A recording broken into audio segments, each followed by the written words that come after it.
What's up, everybody? It's another Wednesday night. You know what that means. That means we saw some AEW Dynamite, and now you're finishing off the night live here on Wrestling Inc. across YouTube, Twitch, Periscope, Facebook, whatever your fancy is, or if you're one of those people, you just do the audio-only version later on. It's all good. You're part of the community no matter what. We appreciate it. We, being myself, Justin LaBar, along with my Wednesday night partner in crime, Alfred Konuwa. Alfred, what's going on? Everything's going on, man. It's WrestleMania week, very busy week, but good busy. You know, it feels good to be in the thick of things when it comes to wrestling's biggest night. It is a good busy. You're right. You know, we got obviously at NXT last night, AEW Dynamite tonight. Tomorrow's like the one kind of off day. Tomorrow's the day where, you know, everybody, especially as we talk about WWE, the talents are all getting into Dallas and settling in. And then Friday, mega Friday, that is SmackDown plus the Hall of Fame. And then, of course, Saturday and Sunday, Mania nights 1 and night 2, followed by the Raw after Mania. All of which, all the above, we will have full coverage on Wrestling Inc. through print form, through video, photos, social media, and of course we'll have reaction podcasts each and every single night. So there is no shortage of things to talk about and no shortage of us giving you some content to enjoy, and we hope that you all engage with us just like you're doing here tonight. As we see the chat's already filling up. There's been a watch party here tonight on the sitting here on the chat specifically for AEW Dynamite, having a watch party, getting ready for Alfred and I.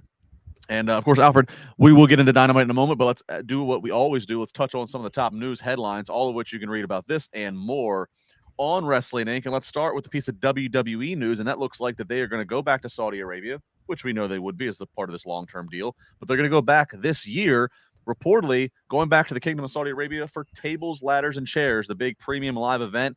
Andrew Zarian of Figure 4 Wrestling Online noting that the tentative plan right now is for that to be in September. No specific date otherwise, but that's interesting. You know, they just did Elimination Chamber, so doing another gimmick-heavy premium live event, not pay-per-view anymore, but September as well. Normally, they tend to go October or November for their second half big show.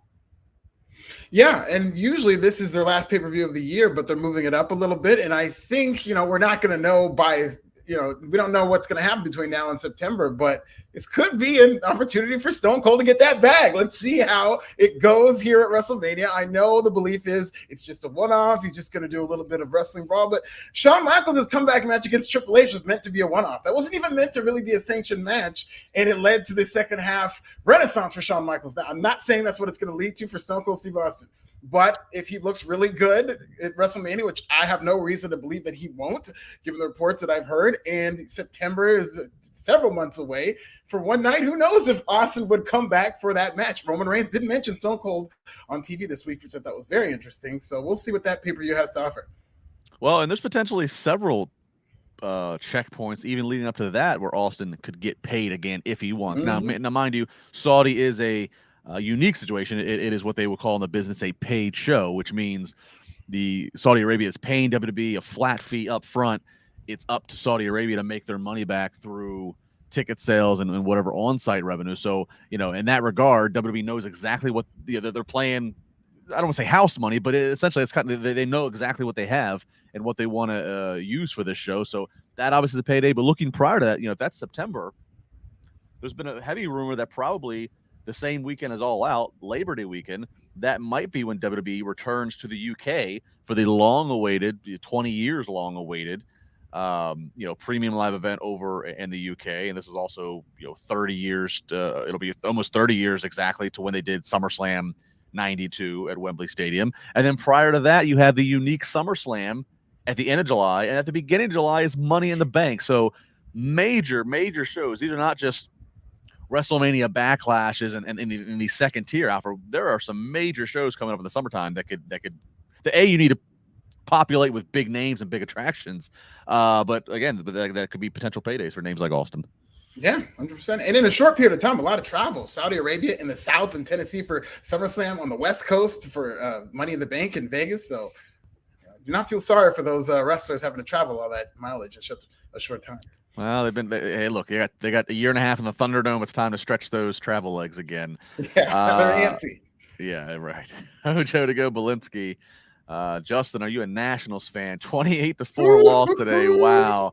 Alfred, how are you doing with the Packers search, wide receiver search? No, I'm actually a Baltimore Orioles fan. So, you know, long Which I mean, obviously Nats had World Series win a few years ago, or Yeah. O's. It's been a long. O's got to some playoff runs, 9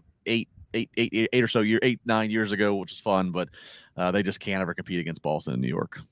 That is a wild score, 28-4. But in terms of the Packers wide receiver search, that's going to happen to the draft. I don't think I've ever looked forward to a draft as a Packer fan as much as this one this year, because that's pretty much how we're going to replace Devontae Adams. I hope they spend their first 2 first-round picks on wide receivers, but we'll see. Chris Olave might fall to us. Who knows? And then the news about tonight about Arians retiring, he's going to the front office. Like, this is the wackiest offseason ever. Yeah. It's like I'll believe in anything at this point, where it's just one thing after another. But I hope to see Aaron Rodgers on the field come September. We'll see. We're still a month away from the draft. This is insane. John Jordan, big super chat. Thanks, John. Cheers, my friends, on kicking off the first real Mania weekend in what seems like forever. Let's put odds on it. Cody at Mania versus Cody at Raw after feels a bit like we're all about to get got. John, I'm gonna go out there. I'm gonna say you're gonna get him at both. You're gonna get him on one of the 2 nights. I guess presumably night 1. That's when Rollins' match is advertised, and then you'll get him on Raw. Yeah, and persecution complexes run wild through wrestling. We were talking about this yesterday on the NXT pod. So these reports that Shane McMahon has been brought in is now doing what I think they were designed to do. Is now people are drumming up speculation of, oh, wait a minute, so it's not going to be Cody, so we're going to get Shane instead? They're going to troll us? I think it's going to be a little bit of both. And why not? Have some fun with the audience. Give them, have it be Seth. He's in the ring waiting. Hit Veer's music.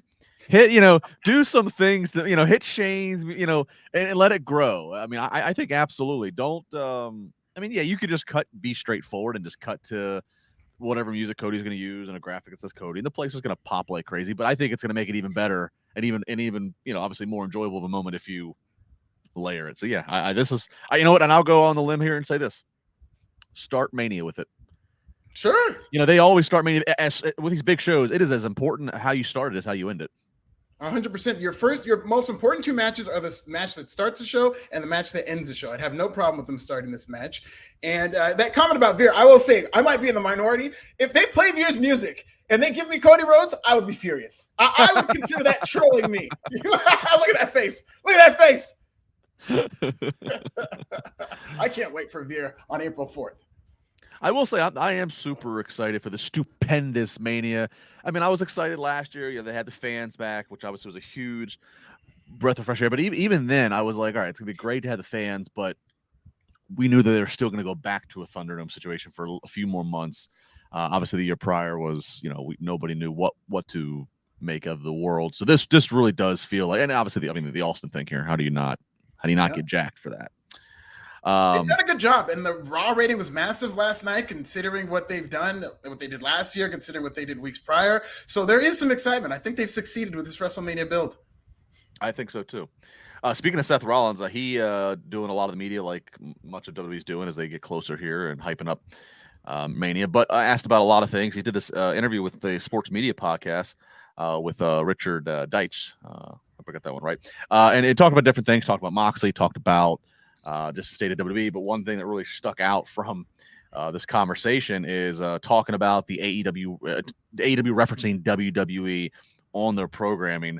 And here's just one quote, one piece, one excerpt from Rollins' answers. He said, quote, "They can do whatever they want. I find it very tacky and very lowbrow personally. I think it looks and reeks of desperation. And I just don't think it's anything on our television show that we need to go there and talk down about those guys. They're doing their thing. They're doing it very well. We're very happy for them. I am, at least personally. Are they on our level? No. They've got a long way to go to catch up to us, and that's fine. And they know that. They do things differently, but for me, my perspective, it's just a little step down for us to kind of use it as an insult. That's my perspective on it, but people may not share that opinion."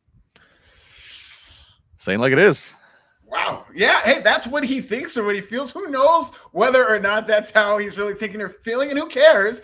Because Seth Rollins does have a history of going to bat for WWE, being the company spokesman, this is not the first time that he's spoken out in defense of WWE, saying they are the best wrestling company in the world. That's what he feels. That's what a lot of people feel. And it's not necessarily a right or wrong answer. It's a matter of preference. And this was a very popular story in the comments section, as it always is when somebody takes shots at the other company. And I love stuff like that. And I love that Seth Rollins is never shy about speaking out like this.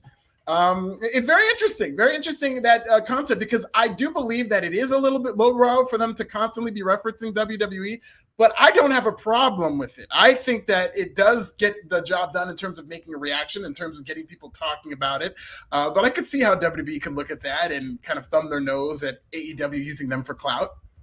Well, and Seth has, I mean, it fits perfectly right now for Seth. If he's getting ready to go into a match with Cody, it fits for Seth to still kind of take that, let me wave the flag, let me wave the WWE flag, because like it or not, at least on this first night out, and until we get some idea of what Cody's role is, face, heel, where, is he immediately going in the world title picture, until we get a feel for what Cody's role is going to be, and then is it more than just talent?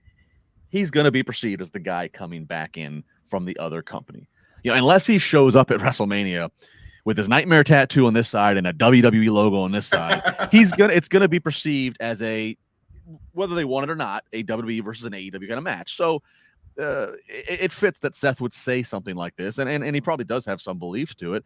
Look, Paul Heyman also had some comments. I forget the outlet who he was talking to, so I'm sorry to them, but you can find these comments as well in Wrestling Inc. But based on paraphrasing, and Paul said, I'm aware of them. I watch everything. I watch all wrestling I get my hands on. They're doing some good things that works for our audience. He goes, but at the end of the day, they're not about to do what we're about to do this weekend. Speaking of Mania, they just don't have that market share yet. And so I think it's good. I think it's a good for WWE, who, constantly is getting villainized for, oh, you're so far away from pro wrestling that, we're doing marriage angles and sports entertainment stuff and whatever. While you have these 5-star classics that AEW is doing, I think it's good for WWE to fight back and remind people, look, yeah, but we got this way because we've been doing Mania for 38 years because we've expanded the horizons. We're not just about 5-star matches. So it's good fighting words. Keeps it going. Very good. I love it. All right, so that was some of the news headlines. Again, many more you can check out. Those are just kind of the top ones to grab. More you can check out, of course, on WrestlingInc.com 24/7. Michael Martinez, where was Danhausen tonight? He needs his own AEW Dynamite segment called Cursed by Danhausen. No Danhausen tonight, but always keep your eye, I guess, on Rampage. And I agree that's one thing AEW's, everybody there basically has some version of a video blog. They just, my longtime friend and LaBar guy, RJ City, he's got this new AEW series on their YouTube, which is very entertaining if you don't want to take anything seriously. Obviously, Sammy has his vlog, the Bucks being the elite. So I think we're not probably far off. Danhausen as well has a video vlog. I think we're not far off, Michael, from probably, if you're Tony Khan, say, look, I'll let you guys still keep your branding of it. Let's work out a rev share. But let's put the stuff on our YouTube. We need to start growing our YouTube. And again, if they're going to ever get into a streaming situation, they need to start, I think, having things like that can enrich and bring their audience in. And if it's already being produced, with the cell phones and the quality of it is the standard and acceptable by the audience, you don't need to, dump a whole lot more money into extra production. If I'm Tony Khan, if he hasn't already, I would start again snatching all of these guys and girls vlogs up and say, again, we're not going to have a Zack Ryder situation. I'm not going to strip your creativity from you. You can still say whatever you want within reason, but let's just have it be an AEW YouTube channel thing. 100%. And it's only a matter of time before YouTube or AEW gets its own streaming service. I think that's part of the reason Tony Khan bought ROH. And a lot of this content, which is going to be key in terms of having a streaming service, is going to be very valuable to AEW in terms of having their wrestlers then have their content available for an AEW streaming service. And Danhausen's one of the best. He got buzz and became such a star who could get a big pop like that on national TV because of the vlogging atmosphere, because he was so good at that love that Danhausen YouTube channel that entertains people. So I would absolutely see them doing something like this. And I don't think Danhausen should be on TV every week. Every time we see him, he gets a massive pop, and that's because AEW knows when to roll him out. And it really is every couple of weeks. And based on what he does, which is a curse, that could get old doing that every single week on TV. When you pick your spots doing that, it's perfectly fine. At 100%, 101%, I agree with that. You're right. I mean, he again, very entertaining and can be entertaining every week, just walking around commenting on life in the backstage. So again, back to the back to our topic here of other content. Yeah, let the AEW audience get their taste of him every week on the YouTube, on something else. But yeah, in terms of Dynamite, what have you, you can only have him appear in so many random places so many times before it stops being funny. And you're right. If he's not going to be a bumping machine, which he's not going to be, nor should he be, I absolutely agree. That could easily water down what is a very over and fun act if they try to go to that well far too often. Allison, thank you very much for the super sticker.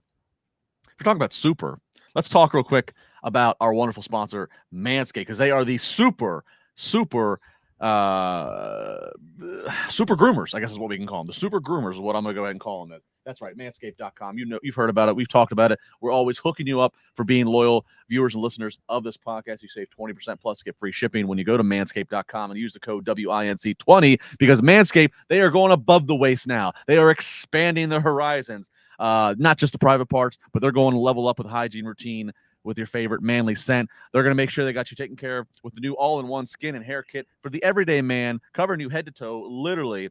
Manscaped, again, trusted below the waist, but now trust them with the rest. Join the 4 million men worldwide, 2 of them sitting right here talking to you, that trust Manscaped. Go to manscaped.com, save 20% plus free shipping. Use the code WINC20. We talked a lot about over the last year about the Lawnmower 4.0. All the precision clipping, all the advanced skin-safe technology to reduce the cuts in those most delicate areas. Now they're taking that same technology, that same quality, that same initiative, and again, they're putting it towards this new ultra premium collection. They got the wonderful brand new deodorant. Not the ball deodorant, we already have that, but the deodorant for the stinky armpits, that's right here. They got that in the new package. They got the new hydrating body moisturizer, which is great if you have any kind of irritable skin, dry skin, tattoos, what have you. Keeps you feeling smooth, smelling fresh. Body wash to lather you up, 2-in-1 shampoo and conditioner, plus a free gift, a 3-pack set of the lip balm. Keep those chappers feeling moist. All kinds of great stuff, and the products don't have to feel bad about using the products. I mean, they got eucalyptus oil, vitamin E, peppermint in terms of the scents, but then in terms of the actual ingredients in these products, we're talking paraben free, vegan friendly, dye free, best ingredients, zero compromise. So again, if you have trusted them below the waist, expand like we have with the package and go above the waist. If you haven't tried any of it, I'd suggest you get all in on it, because it is wonderful products. Whether you fellas are listening to this and you need some need to up your game there, or ladies, if you need to tell your man, wink, wink, hint, hint, listen to what Justin and Alfred are saying, go on manscaped.com, use the code WINC20, save 20%, and get the free shipping. Thank you, as always, to Manscaped for the wonderful support of our Wrestling Inc. podcast. You won't have to be the voice of the moist list using Manscaped, that's for sure. That won't be a worry at all. Getting right to that in just a second. Corey Pride says, so TK signed Jay Lethal for him to be the modern-day equivalent of Jim Crockett Promotions' Mulkey Brothers. Mulkey Brothers. First. Sad, very sad. Wow. I'll let you take that one, Alfred. Well, I love the Mulkey Brothers reference. I wouldn't go as far as to say that Jay Lethal is a jobber. No, he has not won on AEW Dynamite, and he's averaged like, one match per month, but it does feel like they're finally doing something with him.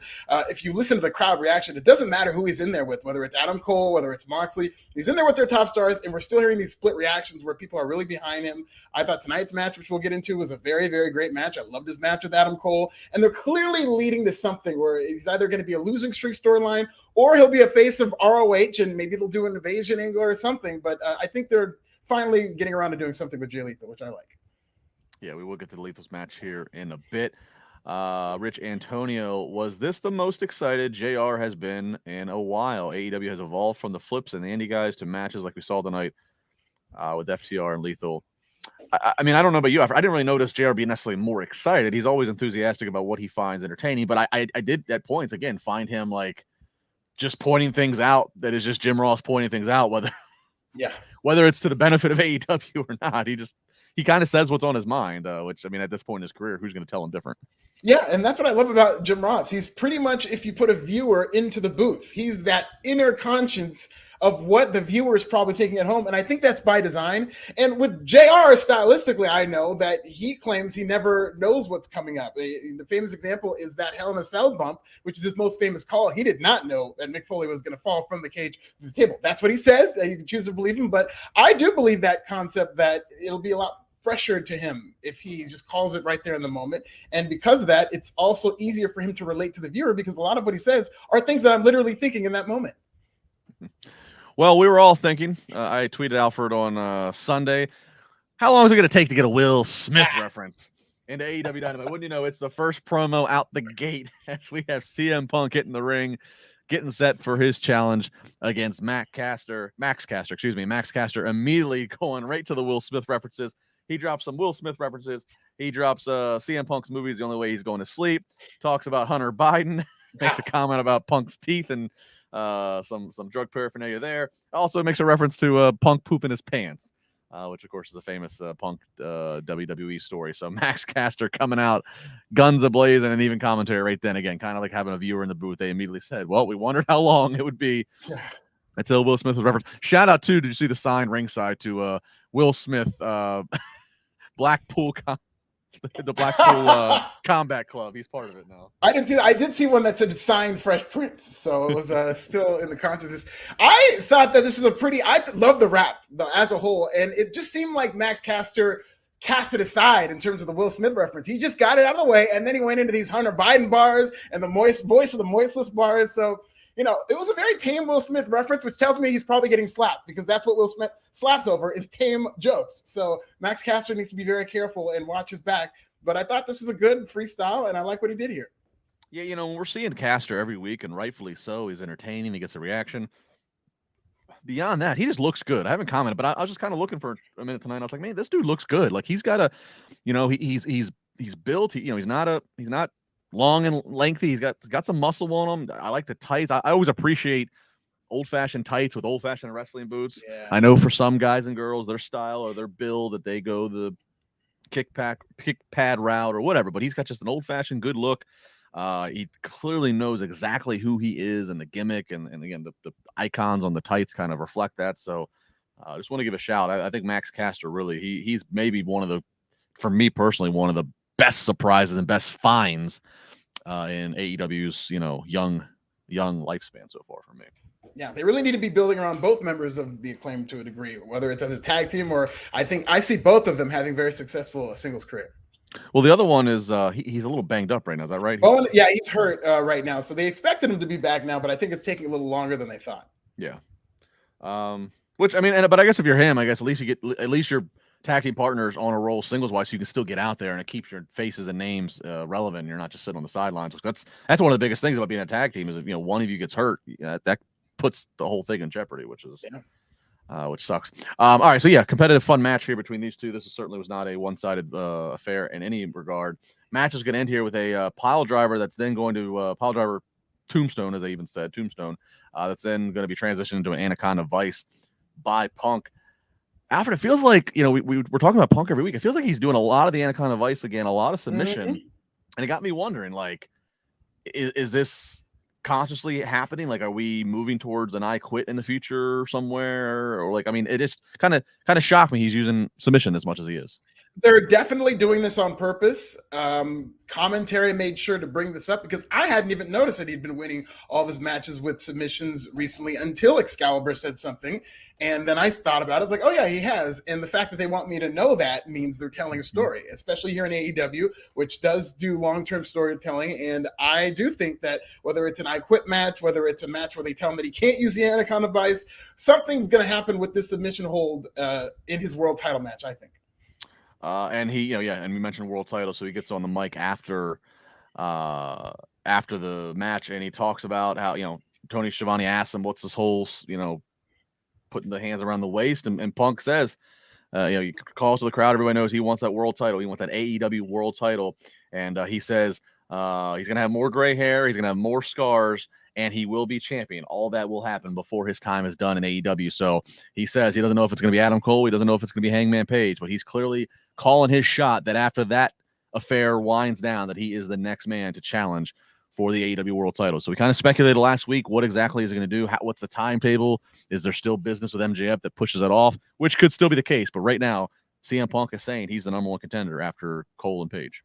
Yeah, and it shouldn't be any other way, and I think he should win whenever he gets that title shot. If they're able to stretch this out to Chicago, which actually I don't think it's going to happen for the first time in Chicago. But I think by All Out, we're going to get a CM Punk world title match with CM Punk as champion. Allison 499. I think Vince McMahon should retire. His business is going downhill. I think his kid should take over it, and the ratings will go up. His business is actually going uphill. I was going to say, Allison, they just reported record profits, record revenue, and record profits in 2021. So I know that doesn't do anything for your pocket, but I don't think Vince is – he's not getting out unless somebody backs up a truck of gold for him to sell. Yeah, you can say what you will creatively, and we all have our thoughts about that, but you cannot deny WWE's business. Economically, they have completely done a good job exploiting the marketplace for more money than they've ever seen. Yeah, it's and again, I mean, and that's part of going back a minute ago. It's it's part of public perception. They get villainized, and sometimes you can see why. Pandemic's going on, and they're doing mass layoffs to help that profit margin. But yeah, at the end of the day, it is a business, and it's hard to say that if you were in his position that you would not have the same kind of mindset if you're running a company of that size that is public. That's the other thing. Everybody always compares, again, AEW's young, but people always compare like, oh, well, Tony Khan's not doing this. And yeah, there's something to say, okay, it's a nice business practice not to cut people prematurely of their contract, to actually honor it and make it a contract where you have to pay them until the date expires and then just don't renew it. There's something to be said about a very good integrity-based practice like that. He's also got a private company. AEW is a private company. He doesn't have to answer to any other cutthroat suits who are going, you could have cut them earlier. That could have said, so I think people have to kind of keep that in mind, that he has the luxury now to be a different kind of businessman. I'm not even the Forbes guy here, and I'm on a big business soapbox. No, you're absolutely right. No, I should be letting you do it. I second that thought. All right. They're very much beholden to their stock price. You're absolutely right. Stock price moving up on FTR. This is going to be the first of like 3 installments within the night. FTR heavy on this show. Alex Marvez backstage with MJF and FTR. Meanwhile, lawyer Smart Mark Sterling is plastering up pictures to make sure if you see Wardlow, if you see this man, don't let him in the building. And the theme here is basically Marvez, and it's investigating, is there any issues here between FTR and MJF. MJF, of course, poo-poos all that, says these are my great friends, everything's fine. FTR kind of we're still friends with you, Max, but we're also really good friends with Wardlow still. We don't want to be in the middle of this. So this is setting up for what's going to be a continuing story through the night. We'll get back to FTR's match here in a minute, and we'll comment. But let's move on to Jay Lethal. Jay Lethal gets a match up against Jon Moxley. Again, hard-fought match, so Lethal not being jobbed out here, but at the end, Moxley's going to hit his paradigm shift DDT for a pin. This is after Lethal tries to do figure 4, which is unsuccessful, but we do get the show of respect handshake afterwards. So, Blackpool Combat Club continues to win, as you figure, but yeah, like what's the deal with Jay Lethal? Is it a losing story, just down on his luck? Yeah, they're doing a losing streak story. Where this goes, I don't know. But they're definitely building towards something with Jay Lethal. He cut that promo. I was either on Dynamite or Rampage where he said that something has to change, and you saw the frustration building where he was teasing that maybe he's not going to shake hands. But I could see whether it's a heel turn or all of the above in terms of him going to ROH or whatnot. They're going to do something with him, hopefully. He wasn't out there with anybody else tonight. Is he one of the few lone wolves in the land of AEW factions? Yeah, he is. I've never really thought about that. I know when he came back to TV a couple months back, he was aligned with Dante Martin because he was kind of taking the Leo Rush role. But Dante's back with his brother now. So, yeah, he's a lone wolf. And that just makes me think that if they do an invasion storyline, he might be the point person because he is seen as, a Mount Rushmore type ROH guy. If he is to be used to launch this new ROH in Tony Khan's fashion, I could see it be built around Jay Lethal. Yeah. At least initially. Yeah, and maybe he wins, an ROH title, and that yeah, like you said, maybe like an ROH. I don't know if you really can say it's an invasion if we all know it's all owned by the same person, but yeah, there might be something to that. Maybe they can redo and do better what Vince and the company flubbed 20 years ago, which was you have control of WCW and ECW, and this is the best invasion we can come up with. Yeah, I know. I know a lot of people are down on invasions. I would like to see Tony Khan try his hand at an invasion. We've never seen a Tony Khan-led invasion, and I think that he's enough of a student of the game where he's seen it done wrong so many times. Maybe he is able to correct these things. I think a lot of time people unfairly judge things that are going to happen in AEW based on something WWE screwed up. One thing was when CM Punk was coming in, there were a lot of people, more than, a surprising amount of people who thought that this was all some angle that they weren't going to give you CM Punk, because WWE has been known in the past to kind of trolls fans. So, that kind of projecting your anger on the AEW, I don't think is fair sometimes. No, that's a good point, and that, and also what you said about he's a student of the game, so he would be a guy who, I mean, that's one thing you can say about some of the fun booking is if they see an obvious opportunity, they do usually take it. So they don't overcomplicate it usually. So yeah, that'll be interesting to see if this ROH resurgence has the kind of momentum that they hope, if it could translate into something. Mike says, Alfred, our boy Lashley is back. What a pop he got. Yeah, Pittsburgh this past Monday. Loving some Bobby Lashley. Yeah, it was a good crowd, and I loved to see Bobby back. And this was just old school, like Dusty Rhodes era wrestling, where you don't take the giant off his feet, baby, for months and months and months, and then you find somebody to come up there and finally do it. And it just, as simple as it gets, but it still works. As soon as Omos took that bump, everybody went crazy. It'll be interesting. I think Omos is going to win that match, and I would rather see Omos have his first loss to somebody who is maybe up and coming. I mean, Bobby Lashley's great. He's one of my favorites. He doesn't need a win over Omos, and I think if you're going to build Omos to have somebody beat him, I don't think Bobby Lashley needs this win. FIFA foam daddy, you got the big giant. Then Bobby Lashley going to climb the beanstalk all the way to the pay window. Something like that. Amazing. All right, Pete. All right, we get a really quick, 15-20 second Marina Shafir video package, just kind of educating the fans. Here's Marina Shafir, and if you're not aware, here's some AEW clips. She's mostly been fighting on Dark and Elevation, so they showed some of that. That's going to come back and be relevant in just a little bit, so just put a pin in that one. So Marina Shafir, of course, the famous 4 horsewomen from the MMA world, formerly over in WWE, Roderick Strong's wife. So just some background there if you're not familiar or name rings a bell. All right, FTR match here coming out in the NWO inspired black and white gear. I love this, Alfred. They're going up against the Gun Club, and look, the Gun Club getting tons of heat. This entire University of South Carolina Gamecocks arena just chanting "ass boys" at them. It's got to feel pretty good if you're two young guys like Colton and Austin, and you're able to get that much heat and response. Luckily, off of the 20+ year career that your father made being Mr. Ass Billy Gunn. This is kind of, I mean, talk about a rub. Not even have to take a bump, and you got the people on their feet ready to see your ass get kicked. Yeah, I like these ass boys, man. Pause. But I like these ass boys. I think they're for anybody who's going to cut up clips of this show.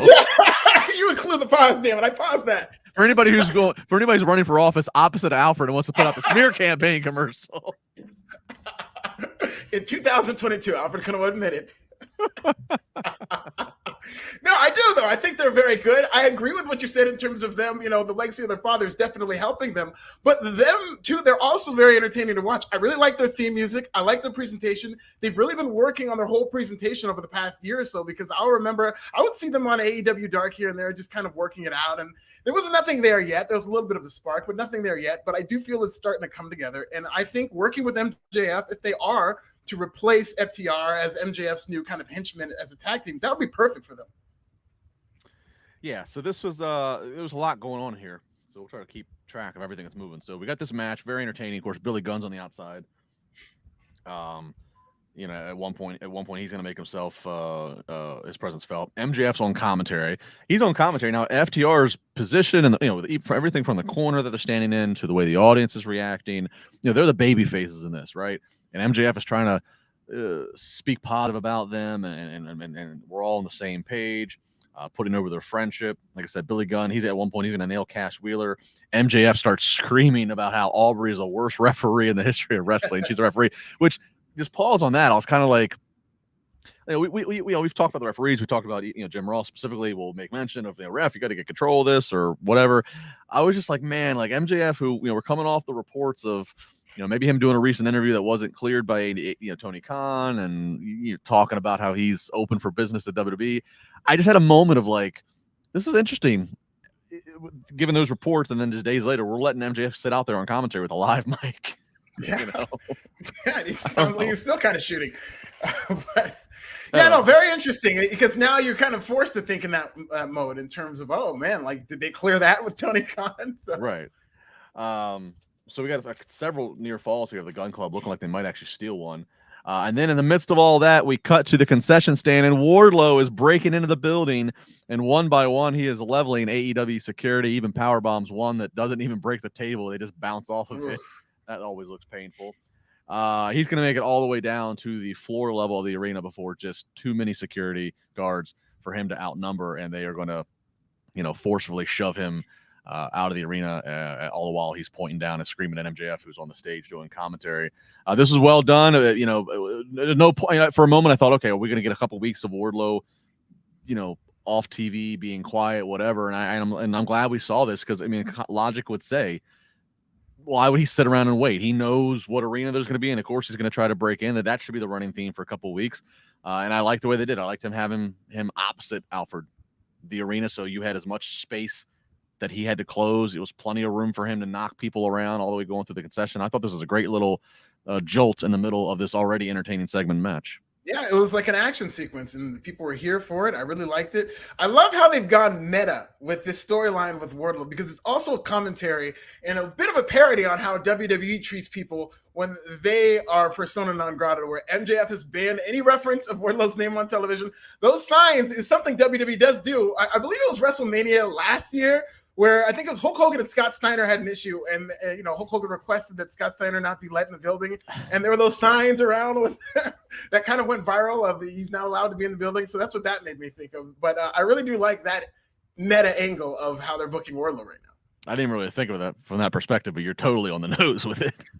You are. So that's like a little distractions going on, and then it's going to go into a really fun, exciting sequence of the Gun Club trying to use Billy, and ultimately FTR is going to end up hitting their big rig finisher. So they get the win. Crowd pops huge for FTR, and then post-match, more issues with them and MJF in the ring as they're not happy with the security stopping Wardlow from coming in, and they just don't like this conflict in general. Not really wanting to be, shaking hands and raising hands with MJF. So obviously the Pinnacle on shaky ground. And again, Alfred, we continue to talk about it, but it just seems like FTR, and they're going to cut a promo later, so we'll get back to it. But again, it just seems like they're not long for the Pinnacle world. They need that manager. Yeah, and they're over as baby. They got a huge FTR champ. Part of that is how great the Pinnacle is. Part of that's because MJF is such a great heel. These people wanted the Pinnacle to turn on MJF right then and there. And yeah, I do see them getting a manager pretty soon. It looks like we're doing the Owen Hart Invitational pretty soon. Maybe that's going to coincide with the new manager coming in.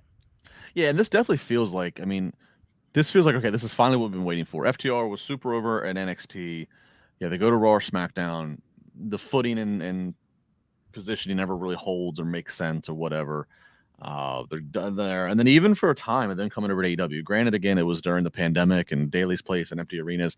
There was times where it's like, what are we doing? Like let's just get to business with them. And, this finally feels like they're in a position like where they should be. Like the crowd wants to cheer them. They're that badass in the ring. They pay homage to vintage nostalgia, which wrestling fans always love. And then you're right. What better way to have them break away from the number one POS in the company? So this finally feels like after all this time, the universe is in line for FTR. Yeah. And they also paid homage to a great, very forgotten Bret Hart promo when he was in WCW. It was his best promo there against Goldberg, where he said, I came here to build a reputation, not lose one. And that's what they said there. So it just kind of shows you how deep they go with Bret Hart. Yeah, no. And what a topping on all this that would be if Bret, in fact, if that's what happens. I know you and I both feel like that's kind of inevitable. So that's going to be, it's just going to help further this run and the momentum for them. All right, we get the Jericho Appreciation Society. They're backstage, and they talk about how they're the revolutionary force in sports entertainment, which, of course, if you're, again, a long enough fan, that's a famous tagline at the start of old WWF programming. The voiceover. That's right. You're right. Remember? I didn't even think about it. Yeah. The World Wrestling Federation for over 50 years, the revolutionary force in sports entertainment. It's amazing. That was around the 1994 new era. Yeah. New generation. Time. So they're doing that. They're saying how their future endeavor and stars. They're using every single WWE corporate buzzword possible, which is awesome. And then they're attacked by Santana, Ortiz, and Eddie Kingston. This is going to take a brawl. It's going to go from backstage out into the arena. Obviously focused on Kingston and Jericho. Eventually, though, the Jericho Appreciation Society, it's 5-on-3. The numbers will get the better of them. And, of course, that sixth member being Floyd, the baseball bat, they start beating up here. So, Alfred, like I said, it's 5-on-3. who joins the baby faces? Do the odds get even with numbers here? I do believe that they might. I never like seeing babyface start fights and then lose them, but they were outnumbered, so that definitely makes sense. We were talking on this podcast about Eddie Kingston joining up with two people. I can't remember. Bryan Danielson and Jon Moxley. I think that might, maybe not long term, but I could see him recruiting them from maybe like a one-off if they ever have to have a 5-on-5 match. I could see him doing it with the Blackpool Fight Club. Yeah, I think somebody super chat and asked that last week and you and I kind of agreed for a one-off, yeah, but it wouldn't really make Kingston's not the type to be let me into your club type of thing. Right. Right. So we'll see how that goes. I see some people in the chat room have said Hernandez and Homicide, obviously going off of the LAX there, so that's something to watch for. I mean, look, I appreciate the entertainment, the sports entertainment angle of it and the comedy to that. Jericho, again, he's a star. It's going to take me more time. It happened quicker. I bought into Sammy and Santana Ortiz and even Hager. Like I bought into the Inner Circle supporting cast and bought into looking at them as tops, as big stars quicker. This is still going to take me more time. I'm still looking at the rest of the guys like, all right, this is too much of a secondary cast. This is the Jericho show to me. Yeah, and I think part of that is because a lot of the guys in the stable have been defined as secondary over the years. As much as I love 2.0, they were kind of job guys or enhancement talent, doing a great job at it, but they were kind of like the Washington Generals, and now we're kind of being forced to take them as seriously as Chris Jericho, whereas with the Inner Circle, that was the early days of AEW, and Sammy Guevara was still this up-and-coming guy. Santana Ortiz were a tag team that had succeeded in Impact and now up-and-coming in AEW, so the parts here, they're going to need to build their credibility, and I think that's why it's going to take a little longer. Off the topic for a minute, but it is in the chat room, and it relates to something we talked about earlier as we were booking Stone Cold. Maybe Sonny says Stone Cold isn't allowed to drink beer in Saudi Arabia, which that's true. Alcohol's not allowed, right? So I don't know. Think about that. Use some Liquid Death. Liquid Death is that water that looks like beer in the can. Just use some of that. Nobody will know. Can he have Heineken, the non-alcoholic beers? Heineken Zero. There you go. But yeah, that's right. He can't bring his new lager over, so maybe that's a sticking point. I didn't even think about that. I don't know. WWE's changing the culture, right? They had Lita, first ever women on the billboards. They're knocking barriers down. If anybody can get alcohol introduced, I guess it's Stone Cold. They're gonna get Saudi Arabians drunk. That's how we bring our culture into the Saudi Arabia world. I kid before anybody gets offended. But no, that's a good point. I didn't even think until I saw that from Sonny, and I was like, I got to bring that up because that's a very valid, accurate thing. That's not that you can't have Austin without him drinking beer for a night, but I guess it is part of the package. Very interesting. Jay Cargill backstage with Tony Schiavone and Smart Mark, and Jay wants to know, Mark, who we got for my 30th victory. My 30th victory. First he brings in the librarian, Lisa Pates. Jake quickly dismisses that. So then Mark goes, all right, well, I guess it's going to be Marina Shafir. So that's what we're going to have. Marina Shafir, who was undefeated in the AEW world, up against the undefeated Jade Cargill for the TBS title. So, Alfred, what do you make of this? Because obviously somebody has to win, somebody has to lose. Surely Jade's not dropping it yet, but this would be an interesting first loss for Marina Shafir, huh? Yeah, very surprising. It really tells me how invested they are in Jade Cargill, because when I saw that video package that you referenced earlier for Marina Shafir, I thought they did a good job with it, and I was thinking, wow, they're going to bring her in to be a killer. And in the back of my mind, I was thinking, oh yeah, this will be a pretty good match for Jade Cargill. Build her up, get her a couple of wins, and then maybe in a month at a pay-per-view or something, you've got Jade versus this killer. And the fact they're doing this right away, I mean, I think that you could get some mileage out of this by building Marina up, but I guess they just built her up so that Jade Cargill could squash her. Yeah. I mean, I don't think it's going to be a squash, but it's going to be a quick turnaround in terms of them introducing her and then having her get beat.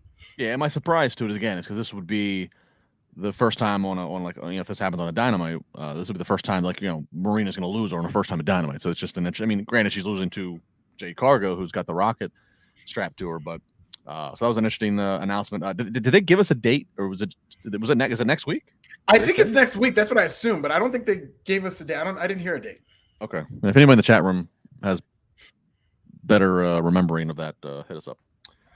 All right, Bryan Danielson out again to continue with the Blackpool Combat Club. Of course, William Regal's on commentary. He's up against Wheeler Yuta. Of course, Wheeler Yuta, if you remember, being confronted by the best friends, or more so Trent, and saying, what's going on here? And Wheeler said, I'm not looking to be the better friend. I'm looking to be the best pro wrestler I can be. And boy, does he bring it here in a match where, Bryan Danielson's forever over to the crowd, whether he's heel or face. He's Bryan freaking Danielson or Daniel Bryan, depending on your fond memories. But Wheeler Yuta gets this crowd on their feet and in support of him. And man, this was physical and hard hitting Alfred. Regal even very complimentary on more so than any other opponent. Yet ultimately, though, we're gonna get the boots to the face and then a pile driver transitioning into a crossface from Danielson. So Bryan Danielson gets a win, but man, this was a Wheeler Yuta show.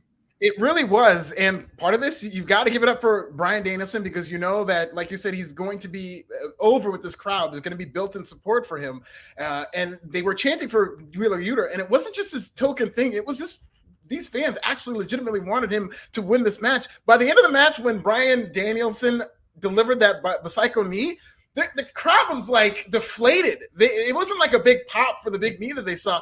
They had gotten so invested in this Wheeler Yuta guy that when he took Bryan Danielson's finisher, they were like, oh, which is something to be said, because you know that Bryan Danielson's going to win this match, but they did a good enough job convincing you not only that Wheeler Yuta could win, but getting people excited at the possibility of him winning. They did. This was a masterful job, because while this new Blackpool Combat Club is kind of on like this hunt for who's the toughest, who can bring it to us, who potentially could even join us if we were ever to dare allow that, it got you believing, right, that Wheeler Yuta might actually pull this off, and they might have to concede or at least give this guy another chance that he could be the young stud material that they're looking for to join on. So yeah, this was a phenomenal job, probably the match of the night, I would say, for all the story and all the elements going on here. And again, I know William Regal, he was super, super complimentary to Yuta. So I don't know where this goes, but man, I hope Wheeler Yuta's on TV next week. Don't halt this momentum by having him go to Rampage or Dark or Elevation for a few weeks and not be seen on Dynamite. This is a huge showing for him, well deserved, and what an ass kicking. Yeah, yes. You don't want to waste that at all, especially after rubbing elbows with Regal, Danielson, and Moxley. They really should keep this going. Up next, Adam Cole and the Red Dragon, and with Red Dragon all with their stolen titles in hand. And Cole starts off, the promo says, "You can't steal something that belongs to you anyways." They continue to cut promos until here comes Hangman driving in with a Tesla that's got horns on it that would make JBL proud. Because when I think cowboy, I think Tesla. Yeah, seriously. So he gets in the ring. They're fighting away. We think Adam Cole and Red Dragon have escaped. They're backing up the ramp, and then here comes Jungle Boy, Luchasaurus, and Christian.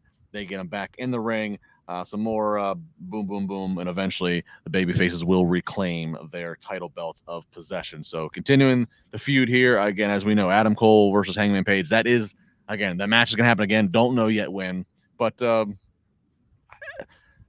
again, Alfred, the people don't, even at one point Cole said, like, he even like dissed the fans. What you morons don't understand, or whatever he said, something like that. They don't want to boo him. Let's just get out of this. They don't want to boo him. Get to somewhere where we can pivot and have them be babyfaces. They do not want to boo him. Yeah. I mean, this has been this way, especially with Adam Cole since the beginning, and that he gets one of the biggest babyface reactions week after week. And I think whenever they're ready to do Adam Cole and Kenny Omega, that might be the time to turn him. I don't know if they're bringing Kenny Omega back with Don Callis, as was hinted at Revolution, and I think that would be a perfect babyface feud for Adam Cole, or if Kenny Omega is going to be the savior and be a babyface to help the Elite. But we'll see what happens with the now undisputed Elite, which is, what do you prefer more, Undisputed Era or Undisputed Elite? I mean, it's always hard to go against the original, so Undisputed Era. But I mean, I like the playoff of the Elite, and they've made no attempts to hide. We're just picking up from the affiliation that these fans know from us from NXT. So I mean, why not? Yeah, I like it. I'm fine with it. Until Jerry McDivitt calls and says you've gone too far, just keep it going. Just like they did for Too Sweet, by the way. Exactly. Wayne asks, am I going to New Japan pay-per-view Capital Collision on May 14th? No, not as of now, Wayne. I'm not. But if you do, have a good time. Let us know how it is. Shout out to New Japan Strong, too. They put on great shows, and they come out to LA every now and then. They're always great shows. All right, so Thunder Rosa is going to get a second chance at her victory celebration. Of course, that was cut short last week. We both agreed that was probably the biggest dud of the the episode last week for the new champion. But she comes out, she finally does get to talk about how she does not just want to be the face of the AEW women's division. She wants to be the face of women's wrestling, and basically says, Nyla Rose, if you want some, come get some. So Thunder Rosa, we'll see. Had a tremendous victory in her win against Dr. Baker. Again, we questioned last week. Tonight to kind of get back on it. We're really interested to see her first couple title defenses, how if the crowd sticks with her, if did in her backyard in Texas. I will be interested to see as she travels around. Does the crowd stick with her? We'll watch and see. But yeah, this was a promo she should have cut last week, even down to her saying, I'm the first Mexican AEW champ that I got right here in AEW. She could have even said right here in Texas if they were there last week. They would have gone crazy for it. I felt like this was a very good promo from Thunder Rosa, calling herself a foundation rather than a pillar. But I would much rather have this be her victory celebration. I agree. We do get one more FTR installment. As we said, they do cut a promo backstage, just basically noting, as Alfred said, they kind of play reference to that line of, we're here to, build a reputation. We're serious. We're the AAA champs. This Friday, we're going to become Ring of Honor champs, and then we're going to become two-time AEW tag team champions. And Young Bucks, we want to challenge you guys again. That's obviously, again, we've seen it before, yes, but it is the money match that when they got into AEW, it's like, this is what you got to build around, and the way they went about it was, again, certainly questionable. Maybe, again, now that we're in front of full arenas, they'll do it more, and honestly, they'll put more effort into Bucks versus FTR. But FTR certainly maybe the highest stock of the night, quite frankly. Absolutely, especially they're playing new characters as baby faces now. They're AAA champions. I think they're really going to start to build them up, and they might. Those tag team titles seem up for grabs, even though the Jurassic Express is doing a fine job with them. They're kind of first-time champions who are getting used to being champions and whatnot, and it always feels like at any given time when they're facing these legacy tag teams that they can get beat. And I think FTR is a candidate. Yeah, absolutely. Again, it just felt like tonight that they're, Wheeler Yuta, stock rising, FTR just stock rising. Again, like I said, just kind of put perfectly in the position where they are of breaking away from MJF and got the crowd behind them. Brian Barry, Justin LaBar is Seth's opponent at Mania. What? Oh my God! Breaking news here on the podcast. My goodness, why did you tell me this? No, I'm not confirming it. Okay, well, we'll confirm off air. We'll see. If I was, I wouldn't confirm it. Thanks, Brian. All right, let's get into what maybe is the biggest headline coming out for some people here. Is we're going to get an Owen Hart tournament qualifying match. We're going to get the Bunny versus a mystery opponent, and through a lot of buzz and speculation, it is Toni Storm. Huge reaction from the South Carolina crowd, and again, AEW normally does this. It's competitive matches. They often don't. They don't normally go for the squash match. Competitive match between these two. Toni Storm's going to hit her Storm Zero. It's basically a short end kind of pile driver. I'll get back to that in a second. But Toni Storm, I got to say, obviously good performance, crowd reacting, watching social media. Really, there's always kind of a divisive opinion whenever former WWE talent show up. There's always this is too many, or what this talent is or is not worth it. Overall, it seems like the wrestling world pretty much rejoiced in positivity and agreement that Toni Storm was an absolute miss by WWE and an absolute must-have on the growing, evolving women's division in AEW. I mean, it seems like she's got it all. And oh, by the way, she's only 25 years old. Yeah, and it was a huge reaction. People understand that she's a great wrestler, world-renowned, and you look at her as a former WWE wrestler.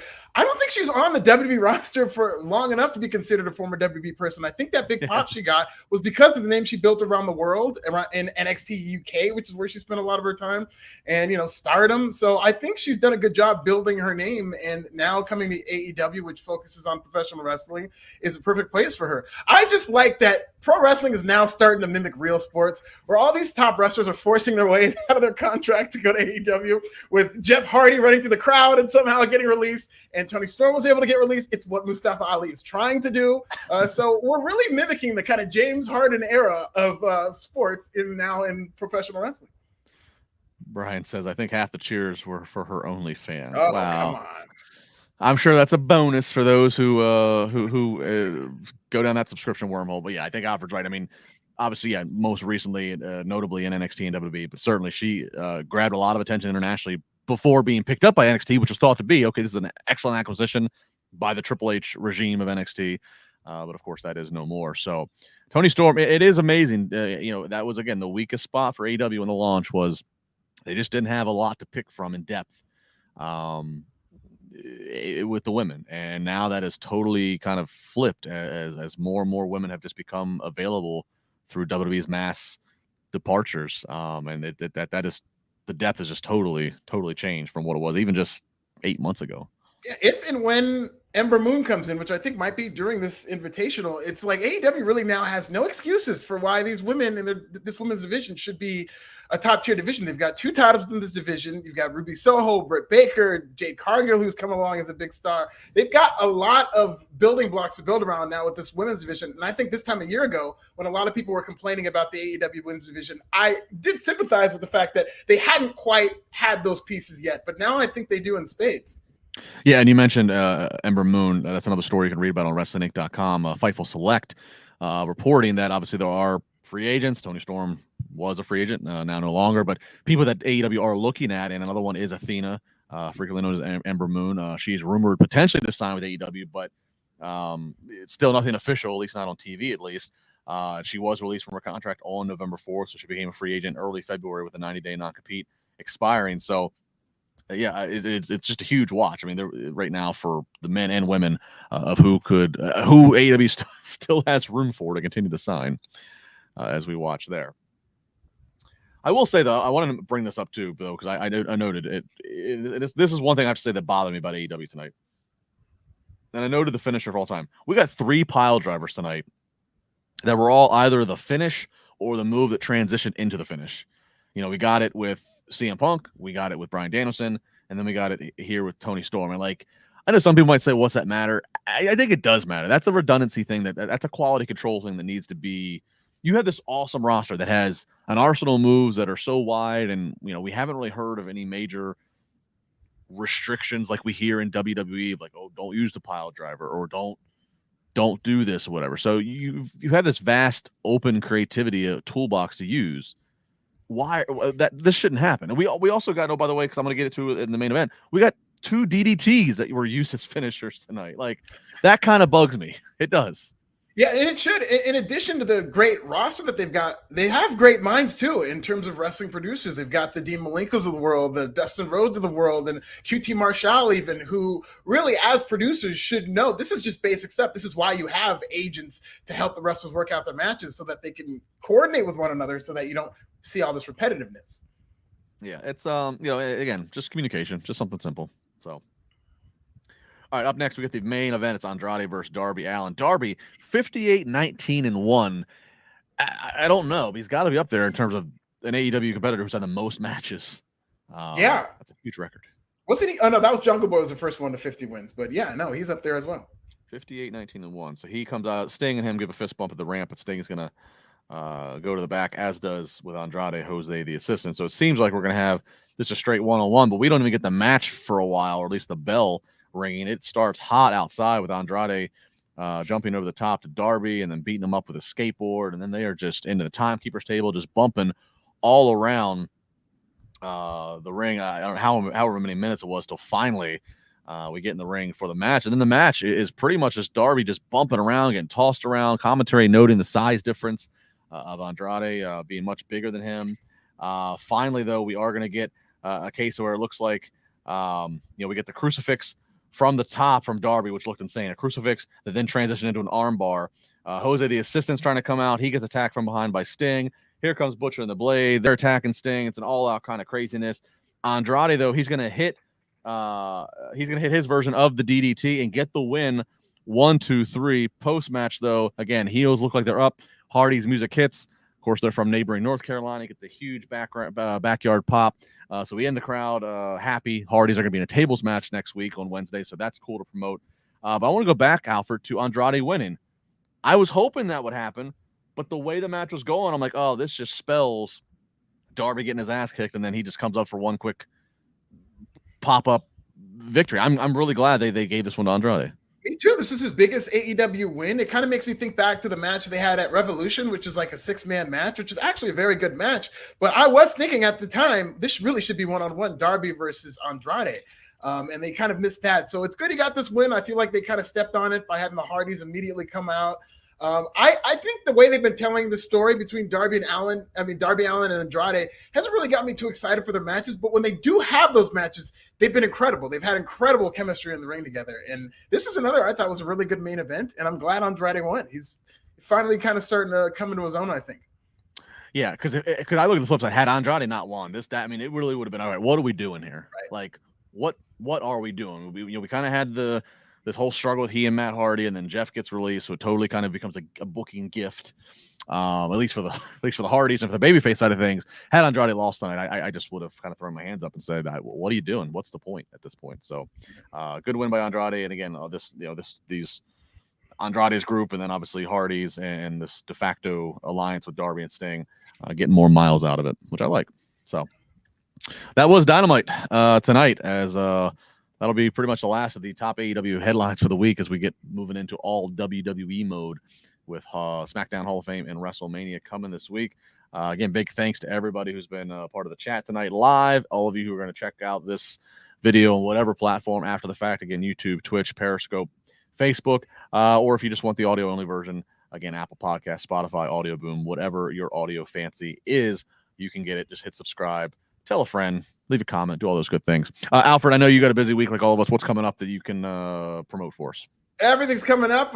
Check YouTube Bits. YouTube Pro Wrestling Bits just dropped a bit on Sammy Guevara and Ty Conti and how they are trending to be the next Edge and Lita. And then also on the Forbes channel right now, the one and only John Cena talked to the handsome African. We talked about all kinds of things. Talked about what match he's looking forward to at WrestleMania 38. And he even put over Max Caster in ways that might surprise you. He thinks Max Caster is a better rapper than he ever was. But listen to what he said. A lot of great stuff from John Cena. Spicy teases there. Spicy teases. All right. Very good. He is at This Is Nasty. I am at Just on the Bar. Again, do all the things. Comment, like, share. Do what you got to do. Please join us all this week for all the wonderful things we're going to be having to talk about in the pro wrestling world. That's it. We'll be back next Wednesday for our post-Dynamite podcast. Be good.